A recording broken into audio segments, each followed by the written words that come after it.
discuss Nigeria's latest recession. First, let's welcome Professor Ken Ife, who is an economic policy analyst. Prof, delighted to have you with us. Thank you very much. Good morning. Also here with us this morning is Niyi Akinsiju, the financial and investment expert. Niyi? My pleasure, sir. Pleasure to have you. And from our Benin Network Center, we'll be joined by another regular, Professor Mike Obadan, who is chairman Goodmark Education Academy in Benin there, and a non-executive director, Central Bank of Nigeria. Of course, Professor Mike Obadan, a professor of economics. Prof, pleasure to have you as well. Thank you very much, Kingsley. It's my very great pleasure to be with you. Good morning, Nigeria. Look at this on a scale, assuming that is valuable in analyzing Nigeria's latest economic recession. The first we had 4 years ago in 2016 lasted a while, and here we are. The causative factors are fairly well known, principally COVID-19. But in terms of scale and proportion, is the current recession similar to or different from what we witnessed in 2016? First, Professor Ken Ife. Yeah, broadly similar, but deeper now and more pervasive than 2016. Because whilst on the surface you are looking at minus 6.10 second quarter and minus 3.23. Yeah, that's a number. It's still deeper than just under 2%, in 2016. But when you look at the industries, some industries are actually in depression, literally, because the transportation is like minus 57%, aviation minus 57% in the second quarter, minus 47% in the second quarter for the transportation, and now they are still around minus 30 something. So they are so deeply in, you don't even know when they're going to come out of it. So there are many sectors, although there's an improvement from 15 sectors that have shown positive growth in the second quarter, about 18 in this quarter, in the last quarter have shown. So there is progressive, but there are some that are completely decimated. Even the industry, manufacturing, that is minus 8 in the second quarter, is still minus 1.5. So it still hasn't come out. It's so different from the character of the 2016. Okay, Niyi, did you read Professor Ken Ife's expression when he was saying the Minister of Finance, you just listened to her earlier on, says that this perhaps was better than expected. Can you evaluate that against the deep and pervasive evaluation that Professor Ken Ife has just given us? Yes, well, it's in terms of expectation, looking at predictions by international organizations and even our own MBS here, I think the outturn is relatively positive. The IMF actually projected an 8%, for our third quarter. The World Bank projected a 5-point-something%. MBS projected 6%. So and of course the outturn is 3.62% now. So at this figure, I think there's relative improvement. It's better than projected by pundits, as it were. And for me, I think it's actually a recovery. I don't want to see it. It's not an intensification of the second quarter figure. So to that extent, it's a recovery. And fortunately, it's the non-oil sector that is actually also driving the recovery. The non-oil sector came in at minus 2.51. But if we net it off what it was in second quarter at 6.06 or something, it means, okay, the figures for the regrowth for the non-oil sector is stated at 3.54%, for third quarter. So we are netting that off the 6.06 in second quarter. So it shows growth, strong growth in the non-oil sector. Of course, there was serious diminishing in the crude oil, the oil sector, from 6.69 to 13.8 something, and if we had been so dependent on that sector, most likely, and the non-oil sector had not performed as it had performed, most likely would have deepened, than what we have now. I think what also impressed me is the construction sector at 2.84. Second quarter, it was 31.77%. So third quarter, it's returned 2.84. And what that tells me is that some of the policies of government, and CBN especially, is at work. The loan, I keep commending the loan-to-deposit ratio, that created close to 4 trillion naira in the system between May and September, this year. When you have that kind of quantum of fund in the economic space, it means that productivity is encouraged, is well driven. And of course, the government, from last report by October, has also spent about 1.2 trillion on capital.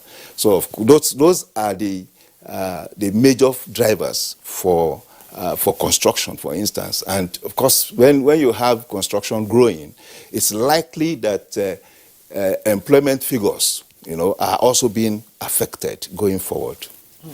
All right, Nate, thanks a lot.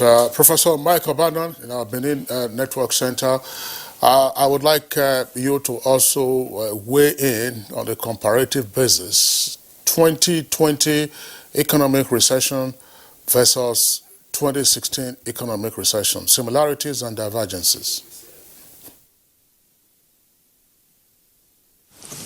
Well, thank you very much, Kingsley.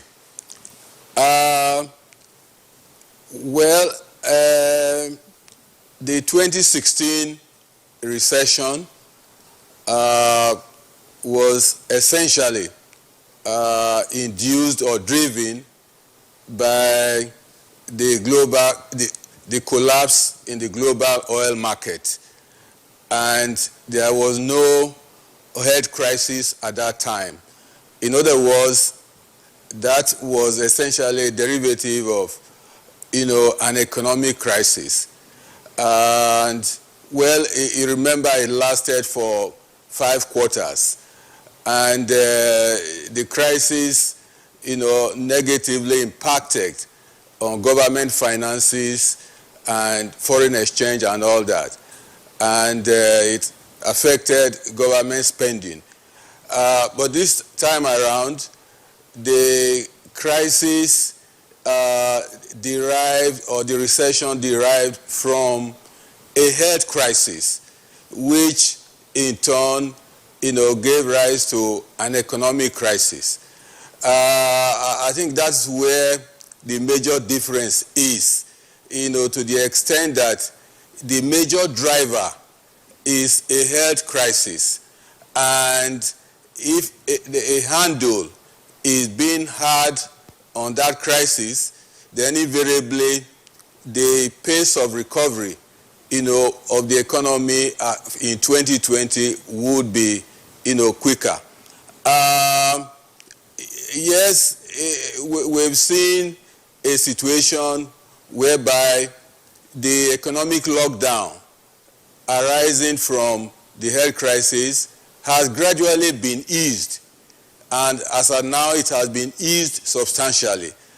And like my colleagues, on the discussion platform, have rightly said, you will find that the kind of contraction of the economy that we have witnessed is one that is not likely, to be prolonged because of the nature of the drivers of the crisis. With the economic lockdown, most or the majority of economic activities, ceased. And it's logical that as the economy is gradually eased reopened, most production activities, restart again.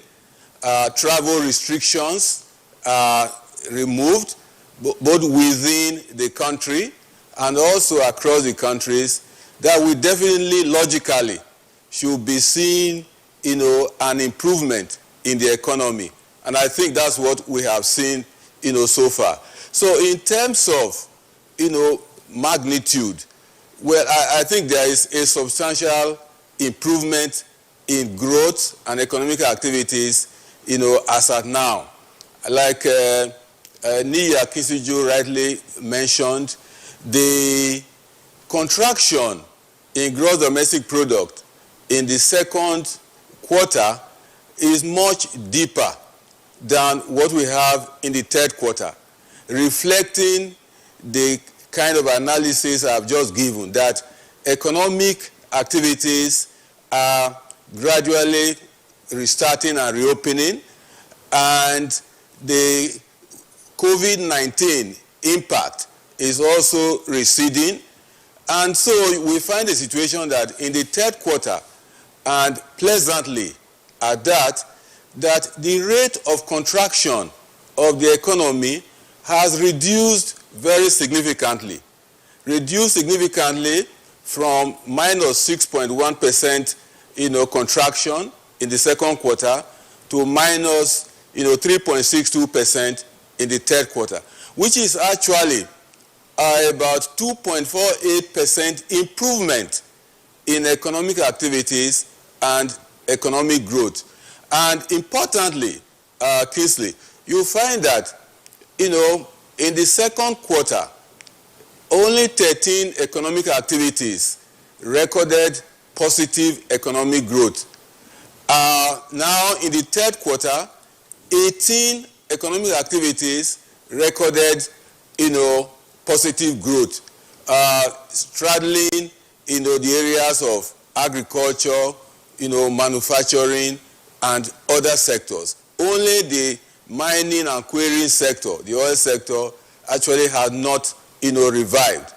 And importantly, you will find that, even the sectors that recorded, contraction in the third quarter, majority of them showed improvement. So you now have 23 sectors, even though their growth rate in the third quarter was negative, the rate of, contraction is much smaller.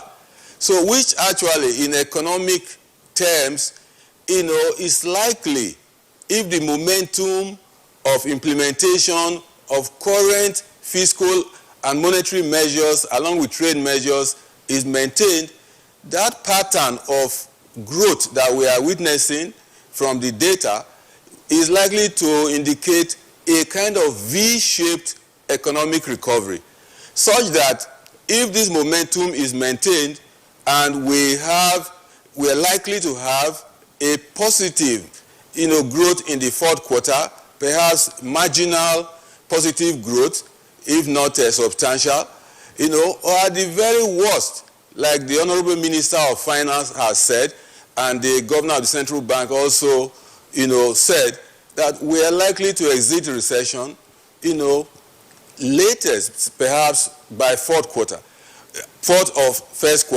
of 2021, which means then that there is every basis, as it were, to be cautiously optimistic that growth will rebound into the positive terrain, by the fourth quarter or latest first quarter.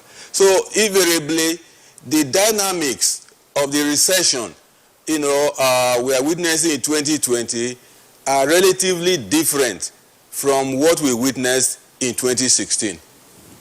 Pardon. Thank you very much for your contribution. We'll return to you presently. Just as you were speaking, Yushao Aliyu, who is also one of our regular guests on Good Morning Nigeria, an economic analyst, joined us here in the studio. So would like also, Aliyu, welcome to Good Morning Nigeria. It's a pleasure to have you with us. Thank you. Good morning. While you also share your perspectives in terms of comparative evaluation of this second wave of recession and the previous one we had in 2016, I'd like you to also take along with you the fact that this recession may be, as Professor Kenife said earlier, deeper and broader compared to 2016. There seems to be an established pattern between them, and that is global crisis. The first was, triggered by the global dynamics in the price of crude oil, and this is another a health pandemic and all that. So, what does it tell us about the policies and interventions of government? The policies and intervention has to do with what the professor has rightly pointed out. We have to look carefully into monetary instrument use and also the trade instrument. I'm saying this because if you compare the 2016 recession as against 2020 recession, you have to take a look back to 2009 when there was a global economic meltdown as a result of mortgage crisis in the United States. At that time, Nigeria, because the right instrument were used, we did not plunge into recession.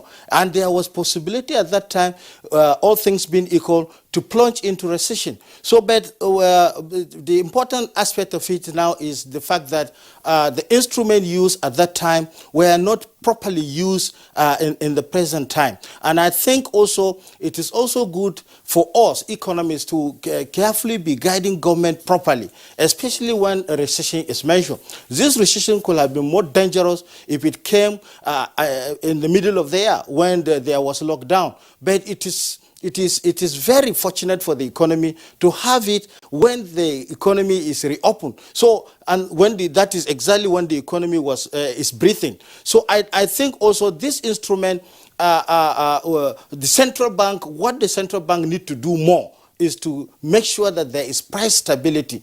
Any economy that does not have stable prices is plunged to be part of this economic cycle that is not friendly at all. It is not friendly because when recession is mentioned, it's not good, but it's something that is obvious. You must have in economic cycle, it's like humans say, I always say it, the fact that an individual is healthy, that same individual has to prepare for unforeseen circumstances. And that is why most of the economic model are put to test the short-run benefit and at the same time to test the long-run benefit. The trade instrument to be used, first of all, is to check now that prices are high, what happens to our import? What happens to our exchange rate? What happens to our income? What happens to our employment generation?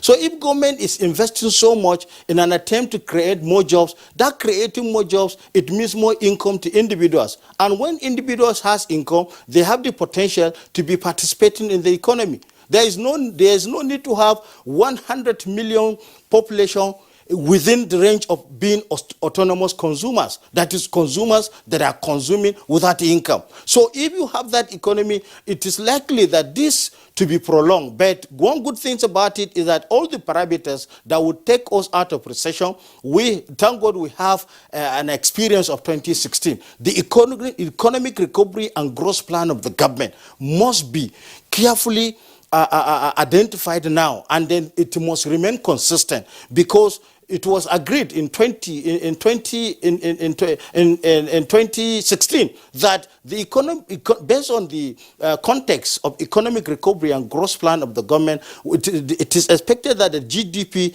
will be growing by 3.5%. But within the first year, the economy was growing at 1.92%. So if you have that scenario, it means that some of the alternatives that are provided in the economic recovery plan have started to work in, but along the line, they cease to work. But to sum it all, what we saw in 2020 may not be likely exempted from the COVID-19 lockdown of other economies. That is exogenous factors. Because if what we are offering to the market, especially the OPEC, the output is reduced, the price is reduced, it is ultimate that we are going to face economic crisis even if there was no recession. All right, Yushal, thank you very much there for your first salvo. Let's return to Professor Kenife. Professor Kenife, I get the impression that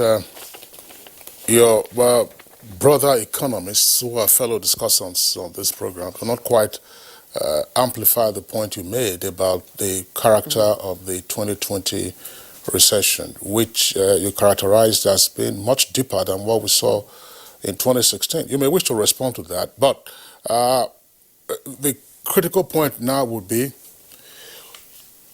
did the strategies that we adopted in getting out of recession in 2016, which lasted for several quarters, by the way, did those strategies help us well?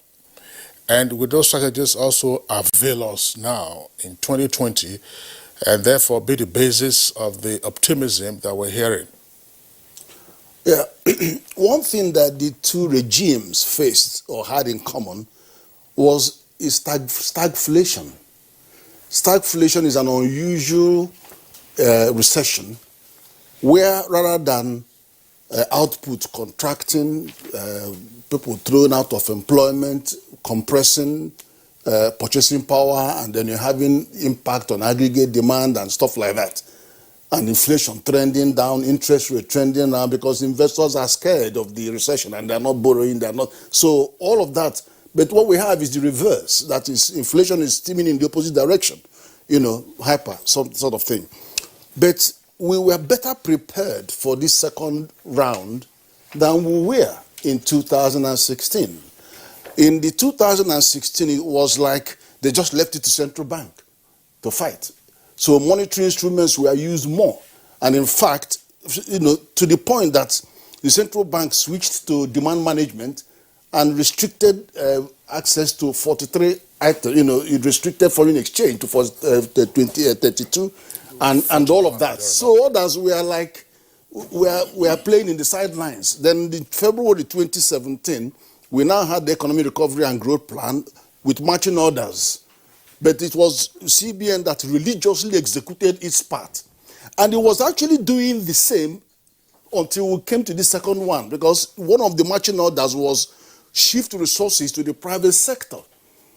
And then it started using all kinds of means, loan to deposit ratio, come and take money from cash reserve ratio, then uses so many measures to force the commercial banks to bring money to the market rather than relying entirely on quantitative intervention, domestic finance intervention. But even then, he did a lot on domestic finance intervention by pouring over ₦1 trillion on agriculture, rice, and all these value chains. So they were getting ready. We were as if we knew that the big thing was coming. So CBN and monetary policy and domestic finance were all gearing up.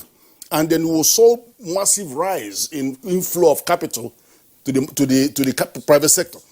At the same time, fortuitously, the fiscal authorities got the finance bill 2019 locked in with the new budget that is running on January to December. All of that were ready, and all the exemptions and incentives given, VAT return, wait until you've got a turnover of more than 25 million. All of those were helpful. Companies, irrespective of your side, if you're in agriculture, forget it for the next 5 years. So all of those measures were gearing. And then one thing that is special is that, unlike many economies, this health crisis transformed to economic crisis and then transformed to financial crisis. It didn't happen here. CBN made sure that it didn't convert to financial crisis by insulating the financial sector, by granting them statutory forbearance to restructure loans, bringing down their own interest rate, intervention rate from 9% to 5%, and then targeting, which is something different, targeting resources to the household consumption. Because if there are two ways to look at GDP. You can look at GDP from output, where you are saying, look, let's have resources go to production so that they can produce more output. But also look at consumption. If you don't have the ability to buy the goods, then you would have wasted some money. So, and 84% of GDP consumption is household. So monies we are going in there to ensure that even though people are losing jobs, the capacity to buy to counter any drop in aggregate demand was there. So you didn't have this kind of measure in 2016. So we were broadly ready, more ready, both quantitative fiscal intervention, you have economic sustainability plan, 2.3 trillion on the table. You have monetary 3.5 trillion on the table. Specific intervention on pharmaceutical that is in trouble, and all of that, and 50 billion to the household, and all. So that was more ready. It shows that we were more ready on both, and there's coordination between the two, fiscal and monetary policy. We didn't have that in 2016. We didn't know what the fiscal authorities were doing in 2016. But now there is a better coordination. You know, sorry, Kingsley. I know. Sorry, Kingsley. Before we even go technical, you know, all the macroeconomic terms, I would like for us to understand what this recession actually would mean for the ordinary Nigerian who is battling to, you know, whose spending power has been eroded. I want to also know how this will affect the businesses out there that are also trying to, you know, struggling to make ends meet. What will be the impact of this recession on those, you know, elements? It's one, the recession is expected. And when you say something, an economy is in recession, it means that there's a constraint on production. Or if you are looking at demand, you look at either you are looking at output or you are looking at demand. If you are looking at demand, it means that there's not much money to buy products. So even if production is enhanced, you have challenges with inventory. And of course, as Prof said, if you add that to the high inflation rates that we have, it means that prices of goods are also priced beyond, you know, the capacity of the average consumer. Now, what we have now, it's obviously what I call all things not being equal. It's something that cannot be controlled. You know, an health crisis, you know, turned to an economic crisis. But as Prof also noted, we thank God it didn't turn to a financial crisis. If you see pictures from the US, you see middle income earners going to queue for food, to collect something, a food pack for Thanksgiving. You know, that tells you the impact, you know, on the economy. It is not as if we are far from that. Don't forget that we have a large population of poor people, you know, that have been generated over the years. But I find comfort in the fact that policies are being deployed, you know, perhaps even proactively. Because when the president inaugurated the Economic Sustainability Plan Committee in March, it was with some gift of foresight, you know, to look at what is going to happen in the future. Because if we had not had that, perhaps would have been a bigger crisis than this. And when the CBN decided and determined on the loan to deposit ratio, one would have thought that, why this, you know? But sincerely, this is a major concussion, you know, for the economy, because it created so much credit across the economic subsectors. Unlike before, when credit used to go primarily to oil and gas sector, but now you saw oil and gas, manufacturing, agriculture, construction, and all that, you know. So that opened up the economy, and then the difference for me, you know, between the 2016 crisis and now is the condition precedent, you know, to the 2016 crisis, and how it was handled. Of course, as Prof noted again, I agree. You had issues with pricing, but there was no fiscal intervention until later, you know. And of course, there was the Nigerian economy was not even properly structured. So in the first two, going into first, let me quickly do this history. I hope I will have the time. Nigeria was actually in the recession before 2015 third quarter. Between 2014 second quarter our GDP was a high of 6.53%. By second quarter 2015, it had diminished to 2.35. Obviously, not many people understood recession. That it was not celebrated. But we had 4 consecutive quarters of decline in the economy. But not in negative territory. Not in the negative, but it was falling. You know, it was falling. It had fallen by more than 3%, you know, in 4 quarters. So now by the time the president came in, there was a jump. 2.85, 2.11 in 2015. But what I'm trying to say is essentially is, by the time the 2016 crisis peaked, inflation rate had gone to 18.7%. Food inflation had gone to 23.6% in 2016. And the quantitative intervention had to do with encouraging foreign portfolio investment. We needed to augment our foreign reserve. We needed to generate as much money domestically as possible. And in doing that, treasury bills, bond, went to an average of 18%. So it became even more expensive for the government to borrow money from the public space. Now, what we have now is different. Treasury bills is, as at November 19, sold for a yield of 0.01%. You know, that shows reduction in cost for credit. The central bank, again, had also seen into the future by reducing the benchmark rate from 13.5% in May to 11.5% in September, and retaining it at this time. So it is this all this put together is also encouraging and pushing expansionary, you know, economic policies in the public space. Okay, Niyi, thank you. I would also like Professor Mike Obadan to also clarify for us, if this recession is broader and deeper, as Professor Ken, you know, would have us believe. Prof, in simple language, can you explain to us how it will impact SMEs, MSMEs, and other businesses in terms of maybe financing their businesses, in terms of spending of the ordinary Nigerian, and all of that? Thank you very much, Claire. Let me say that the point made by Professor Ife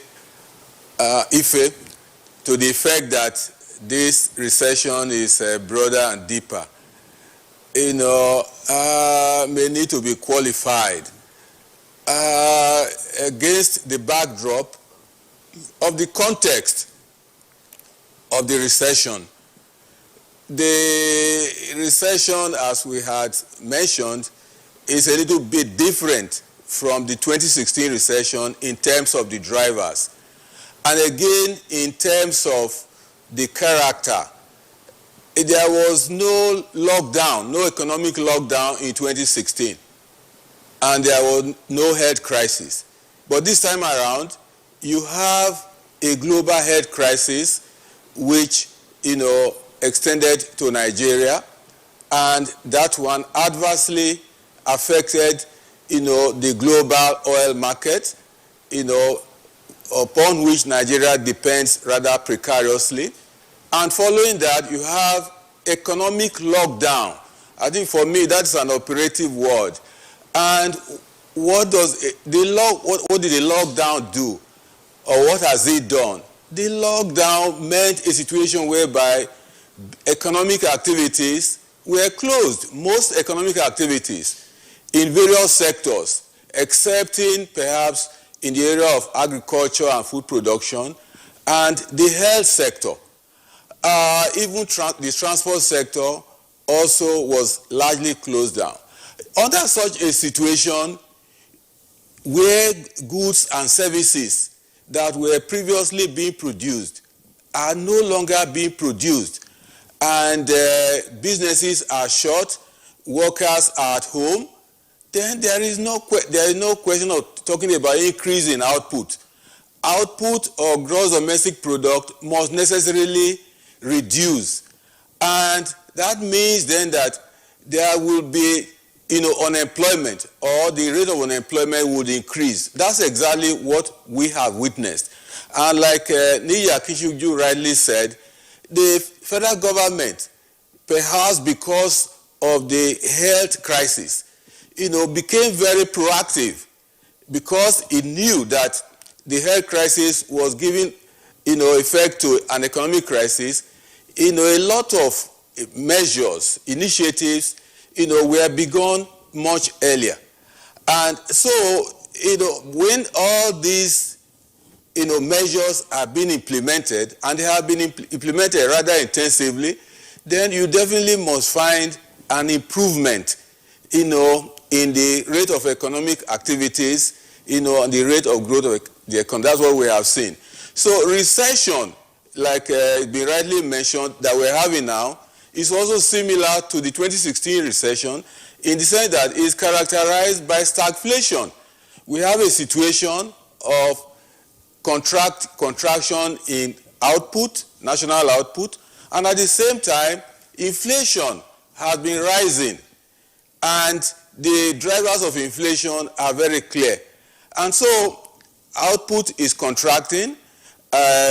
Micro, small, and medium enterprises are very, very hard hit. And what happened to them? A good number of them, closed shop, or they sacked workers, or where they were not sacked, they were not able to pay salaries and wages. And that's where the federal government, through the economic sustainability plan, said, let's provide some support to MSMEs. So to answer Claire's question directly, the effect on the micro, small, and medium enterprises across all sectors, including education and health, the effect has been quite, heavy on them. And again, the central bank has come in, much earlier to ameliorate the effects on the medium, small, and enterprises by coming up with a number of initiatives, one of which is the targeted, credit facility, targeted at individuals and households and small, medium enterprises that are highly impacted negatively by COVID-19. That intervention fund initially was 50 billion naira. Later, because of the demand, because there are so many MSMEs all over the country that were badly hit, they were cash strapped, the central bank increased that fund to 100 billion, and as at a few days ago, the fund had increased to about 150 billion, and nearly about 149 billion had been disbursed, and the demand is still there. So gradually, the negative impact is being mitigated through providing cheap finance, to that sector. So individuals on their own had been negatively impacted. Claire mentioned how we, through poverty, unemployed people do not earn income, and so, they become poorer. And at the same time, prices of goods and services are rising, which means then that their purchasing power, becomes lower and lower, and that leads to frustration and all that. But let me also add that, to ameliorate the negative impact of COVID-19 on medium, small, and small enterprises, that the federal government on its own has set up a 75 billion naira survivor fund, to support MSEs. And also, it has a plan, to enable small and medium enterprises to produce more goods and then act as off-taker, of the goods. So essentially, the impact, is much, on the micro, small, and medium enterprises, and government, has been doing something to ameliorate the negative impact. But let's hope that the wherewithal or the resources will continue to be available to intensify and broaden, access of most micro, small, and medium enterprises to these funds that have been set up purposely for them. All right. Thank you very much, Professor Mike Obadan. Gentlemen, we're going to have to take a short break now. When we return from the break, we continue with the conversation. Okay, welcome back, and you're still watching Good Morning Nigeria on NTS Network Service. Yushal Aliu, one of our guests, let's bring you in again this time. Prof. Obadan has already detailed what the implications of the recession are for the MSMEs. Tell us from your own perspective what you consider to be the implications for the public sector, namely government. Because to the extent that there's contraction in the economy, that's to say that limited economic activities, then going forward, the companies' incomes will decline, and government's ability to rake in more revenue through taxation just also might be compromised. But what else can we anticipate in terms of the consequences for the public sector that's been spending money to keep the economy going? When we check some of the provision of 2021 appropriation bill before the National Assembly, you realize that there is an attempt, even before the recession, by the government to make sure that revenue-generating agencies that are confined within government are doing better, because it is quite believed that a mono economy depending on just crude sales will not take Nigeria to where it belongs in the international economy. So it is a good attempt for that. But meanwhile, there must be commitment, because in every commitment in government, especially public discharge of responsibilities, most government must be confined with the international norm of being going digital. So far as the modern economy is growing, especially when you check the operations of most of the government, that is government to citizen services, is very poor. But I still respect what the Corporate Affairs Commission is doing now in an attempt to widen the scope of SMEs by providing an alternative framework in which you can register your company online using e-governance. So if that is sustained, and not only from that angle, if it is sustained also through other agencies of government, it will improve the services and it improve the revenues of the government. However, the commitment made by government, like we said the other time, democratic governments are always expensive, but taking charge of the core operators is also necessary.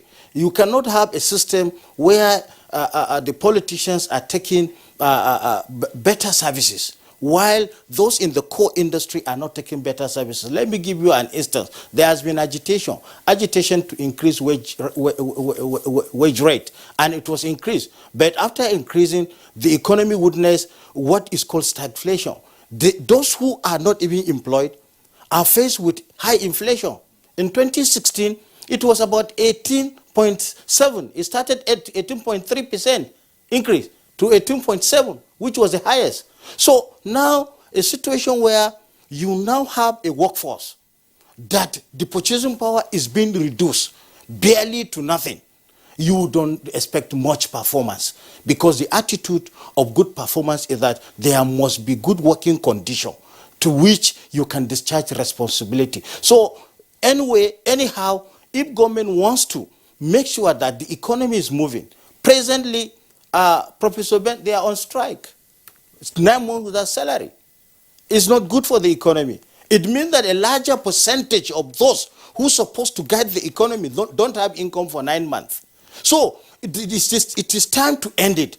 Public service, you have to look at for instance, the Korean approach. government to government. You check responsibility of government to government. You check the responsibility from the National Assembly to the executive arm. But when the executive arm is mentioned, for instance, if National Assembly are doing well and discharging their monitoring and evaluation and their scrutiny, they are doing well, the executive, they're supposed to be executing most of this project. Remember, 2021 is tagged, the appropriation is tagged Budget of Economic Recovery and Resilience. That resilience was attached to the budget before recession. And that resilience, like I said, times that number, is a situation that is portraying a stressful situation where the economy is, and then where you are taking the economy out. And in taking economy out, no economy can grow without investment. If you take care of the SMEs, and taking care of the SMEs is not only the function of the central bank. It pains me when I now see our Apex Bank is dealing with medium small in their development financing. It is good, the CBN intervention, but it's not enough. The commercial banks, what are they doing? The commercial banks, they are set up being the second stage of financial operators in the economy to facilitate all these things. And the central bank to provide under MPC proper guidelines. Yes. So, and it is important also to check some of the policies of the government. Government has a policy of taking 100 million out of poverty in the next 10 years. When you take 10 years as parameter to take 100 million out of 200 million, that exactly is telling you that the economy is having over 100 million people below poverty line. So if they are below poverty line, how do you create and boost their consumption? You know, when your purchasing power is being eroded, it's eroded through many factors. These factors include a government policy. Government policy, for instance, like PPRA, Petroleum Price Regulatory Agency, of taking pump price to about 170 today. If you take pump price to 170 because that is what the situation prevails, then what do you expect the multiplier effect of that price to most of the product that are elastic? Most of this product, the PMS in itself is elastic. A single change in 1 kobo will change transport cost. If transport cost is changed, the price at which it will be taken to the market to be used by end user is going to be changed. So if it's persistently changing, there is need to control and also to make sure that all government to government is being efficient, government to citizen is also efficient, and even government to businesses. Yushal, thanks a lot. You broadened the response to my question by also now talking about the impact of the recession on the individual pocket. But Professor Ken, if I would like you to also respond to that question, namely, what is the likely implication of the economic recession on the public sector, that's to say public finance? Let's not forget one fact. Virtually across the federal government and a number of state governments, public servants were asked to stay at home, mostly those from levels 2, levels 2, that nobody's on grade level 1 anymore, from level 2 to level 12, to stay at home. And they did so for several months. No output, no production, but they got their pay. And the private sector also had lockdowns. And so I'm saying that how will all of this impact government finances going forward? Because without the economic production, what taxes are you going to collect from companies when they wrap up their books for the year? Okay, there are 2 dimensions of this. One, I'll come to the public sector. The critical thing on the MSME that we have not looked at is, I want to fully characterize the MSMEs. First, there are 90 million MSMEs in Africa. 44 million are from Nigeria, which means that almost 50%. Nigeria is 18% of Africa population, but we are punching beyond our weight to have 50% of the MSMEs in Africa. That tells you that MSME entrepreneurship is a competitive advantage for Nigeria. So what is the contribution of this MSME to our economy? First, over 90% of the businesses are MSMEs. Over 92% of the employment is in MSMEs. Over 50% of the GDP is in MSMEs. So what does that tell us? Now, if there is no market failure, it's difficult for CBN to justify domestic finance intervention.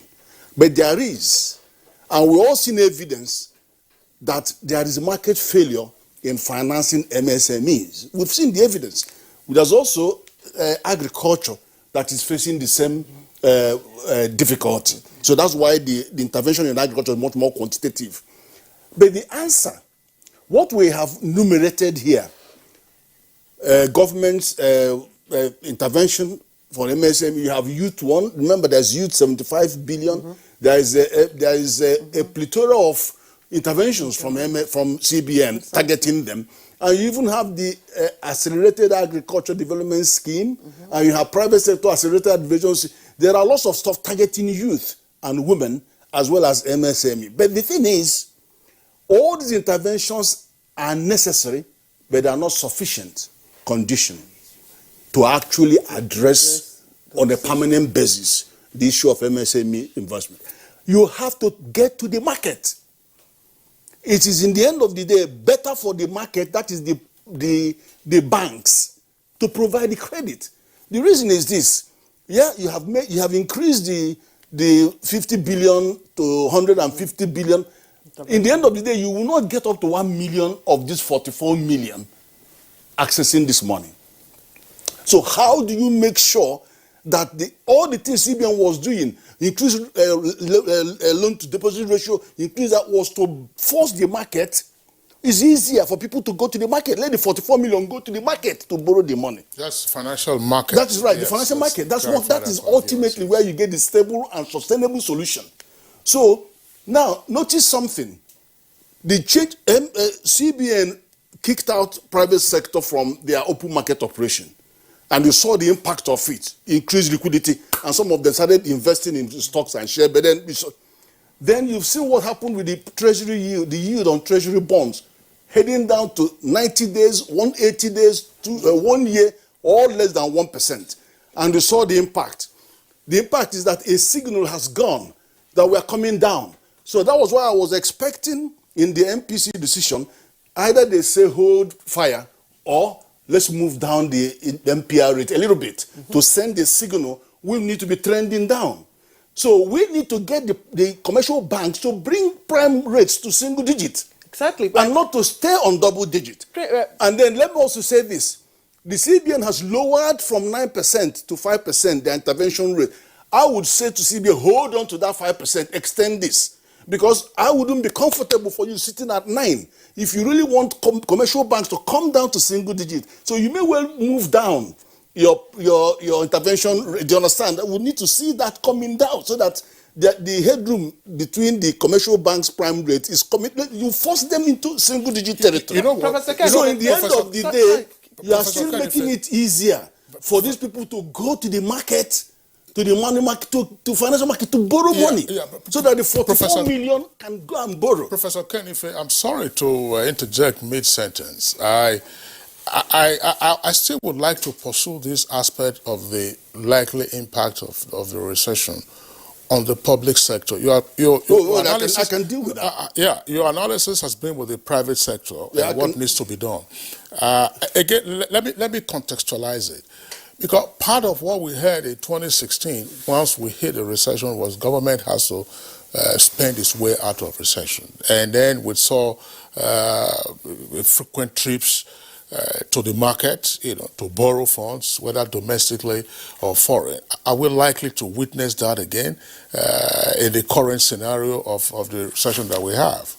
Well, the thing is, the case for borrowing is predicated on the financial situation the public sector has found itself.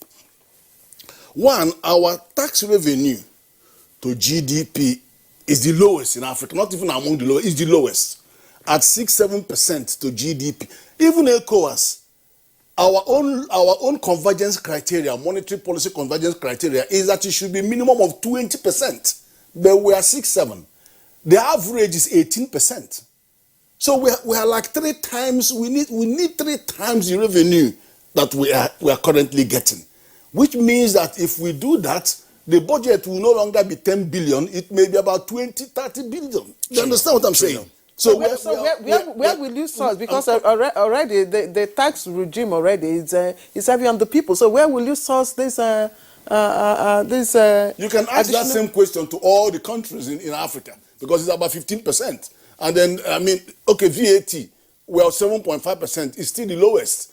It's half. And the average VAT, and we have seen the consequences. The average VAT, we have seen the consequences. Is the lowest. We have seen the consequences. Prof, and we are not comparing like to like. We're not comparing like to like. Yes. What I'm saying is that we have peer economies, and we are judging ourselves on the basis of the peer. The average VAT is 15%. Ghana was charging 17.5%, and there are people that are charging 20%.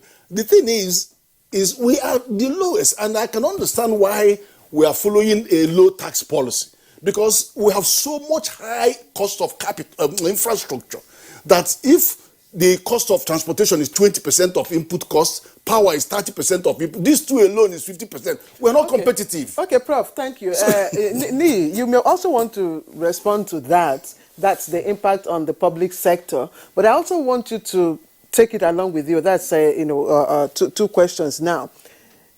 Economic recovery would, necessarily involve a process, which is what we've all been talking about, that this process has been activated, using various plethora of intervention schemes and all that.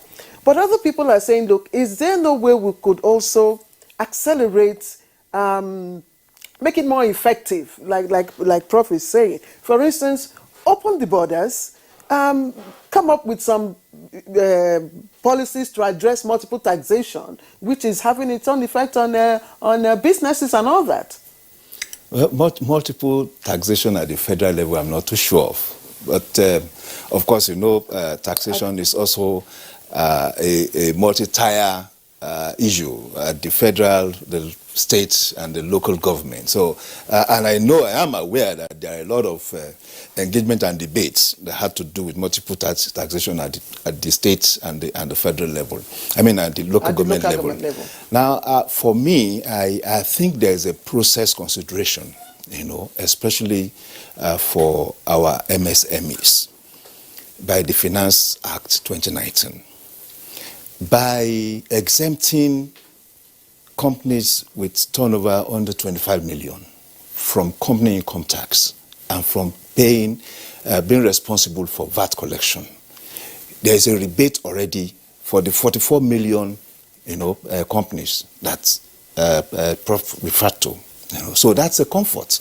It also translates to capacity to reinvest, and it also translates to capacity to grow. So what we are saying is it's not going to be a today's thing. With that rebate, it's possible you have a speedier growth, for those 44 million. So if out of 44 million, you have, for instance, you have about 35 million, doing a turnover of under 25 million this year. Is it possible in the next 24 months, you may have about 20 million of that doing a turnover above 25 million. So what that translates to will be increase in earnings and of course assured company income tax, from those new set of graduated MSMEs. And it translates to higher earnings for government, So realistically, I support that kind of medium to long-term planning, and empowering the MSMEs. Thankfully, price of crude oil in the immediate has gone up. We are doing an average of $48 over the last five days. It's providence. And that's the problem with crude oil. It's about providence, the price. You cannot control it.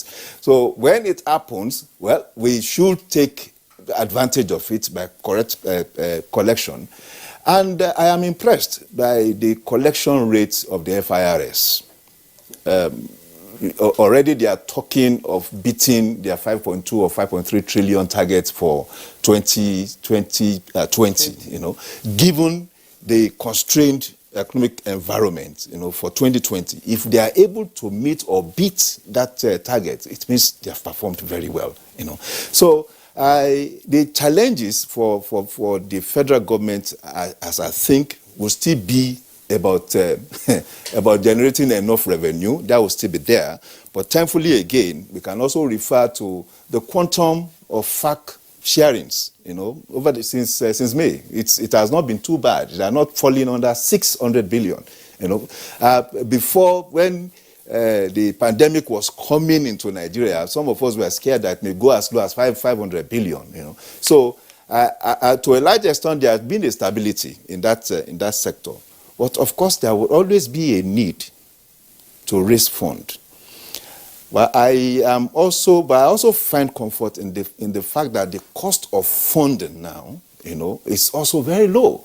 So it's not only helping government. If government has to go to the market to raise, especially our domestic markets, to raise funds, it's also helping the private sector. Companies can now raise commercial papers at relatively lower rates than what it used to be.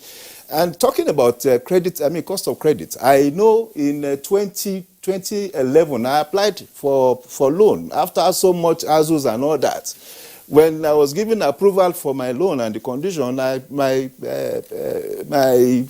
interest rates from all manners of items was up to 39%. And I was said that I was lucky. That is one of the lowest.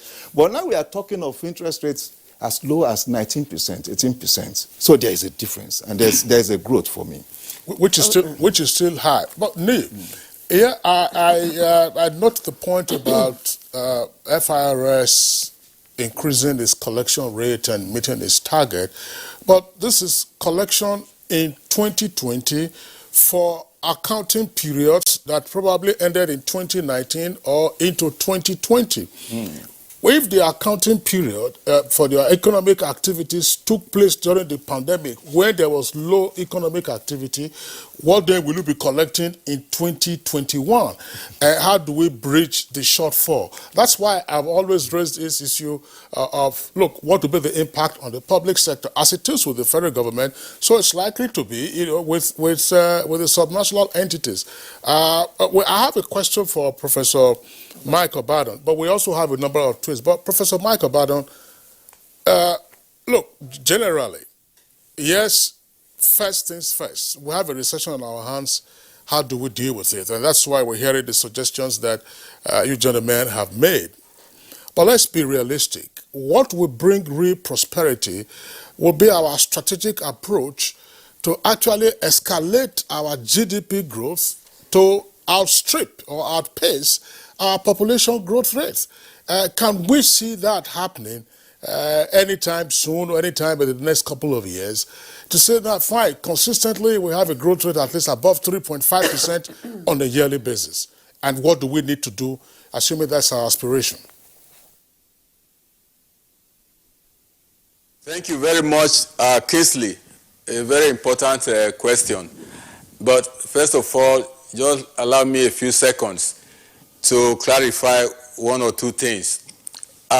Number one, Professor Ken suggested or felt that the central bank should have reduced the monetary policy rate further at the last MPC meeting to signal the deposit money banks. Well, let me just say that it's signaling to the banks that had actually been one of the driving forces to reducing the rate from May up to September. And as of today, we have 11.5%. But what Prof. Ife must bear in mind is that at this point in time, which he had also acknowledged, there is stagflation. The cost of further reducing the MPR with a view to expanding money supply is much higher than whatever benefits that we are already, that we may get from reducing MPR. So in order not to compound the stagflationary situation, is a major consideration why the parameters were left at what they are. And then secondly, Claire, asked a question to say, can we accelerate economic recovery? And she said, for example, opening the borders. Well, I just want to assure her, I think the government is already doing something in that regard. A committee that was set up to review the border closure, I understand, has submitted his report, and is to be considered. And I think the Honorable Minister of Finance had also made a reference to that, that perhaps, not long, the border, closure will be visited, and maybe that one could mitigate, certain challenges at the moment. Now, she asked, how can we accelerate economic recovery? For me, for now, the major instrument is the Economic Sustainability Plan, which is an excellent, short-term plan.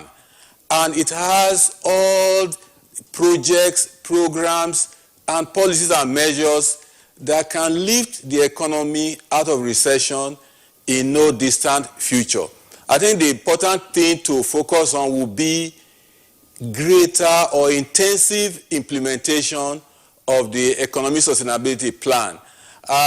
If the fiscal space permits, I would suggest taking a look at the key elements, key projects in the plan, and front-loading their implementation. That one can quicken the economic recovery. Now, to Kingsley's question about the strategic approach, I agree with him completely. The major strategy to do that one, achieve, respectable economic growth rates over the medium term that can outweigh the rate of population growth, is to do what government is also trying to do now. Draw up a proper medium-term plan against the backdrop of a long-term plan or a vision document. I think both are in the pipeline now. Committees are already working. And once the medium-term plan is drawn up, I say proper plan, in that it must have, identified projects which are programmed for implementation over the plan period. And when we do that one, hoping that the resources will be available, then definitely we'll be able to achieve, respectable medium-term growth that can be sustained over a long period. All right, Professor Michael Badon, thank you very much. As I said, we have some tweets that we would like to take very quickly. Yes, Kingsley, yes. I wanted Yusuf to just give his final word so that we can just what more need we do, Yusuf, just to accelerate recovery? In less than 60 seconds, please. In the short run, there is need to go back to our economic recovery and growth plan, and to also emphasize on investment in the special economic zones. This will help to ginger the economy, and at the same time, there is need to have a skilled environment. Skilled environment to the fact that the Federal Ministry of Agriculture has to invest more in dry agriculture, especially these irrigation purposes, in order to regain what we lost during the flooding. Sorry, you say go back to the economic recovery and growth plan. The plan is expiring at the end of this year. Yeah, so if it is expiring, there is need the economic sustainability plan to work out modalities in an attempt to structure the recovery against the appropriation that is being before the National Assembly, so as to have a better option in an attempt to create more jobs and then reduce price that is called inflation. Professor Ken, if strategically, how do we focus more, not just on getting out of recession, but ensuring prosperity? That's achieving a growth rate above the current population growth rate. Well, quickly. Yeah, I think we're embodying this in the medium-term plan, 21 to 25, and of course looking forward at Agenda 2050.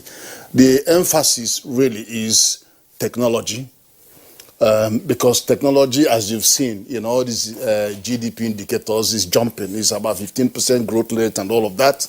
The manufacturing activity, we have huge competitive advantage as a country in manufacturing activity, even though we have about the worst infrastructure that you can think of in Africa, but it's still showing signs. Okay, and agriculture is one showing growth, but we need to exceed the population growth rate. Okay, Prof. Nii, final word. It's infrastructure. We have huge deficiency in infrastructure. Once there's a need to bridge it as much as possible and as soon as possible. All right, Nii Akinsejo, of course, our regular economic analyst here with us. We'd like to appreciate you very much. Thank you very much for joining us for this conversation. Thanks so much. Let me also appreciate Professor Ken Ife, economic policy analyst. Thank you also for joining us. Isha Aliyu, economic analyst, one of our regulars. Thank you very much. Professor Mike Obadion joining us from our Benin Network Center, Chairman, Goldmark Education Academy, and the non-executive director of the Central Bank of Nigeria. Thank you very much, Prof, for joining us. And that's how, all right, let's quickly take a look at sports.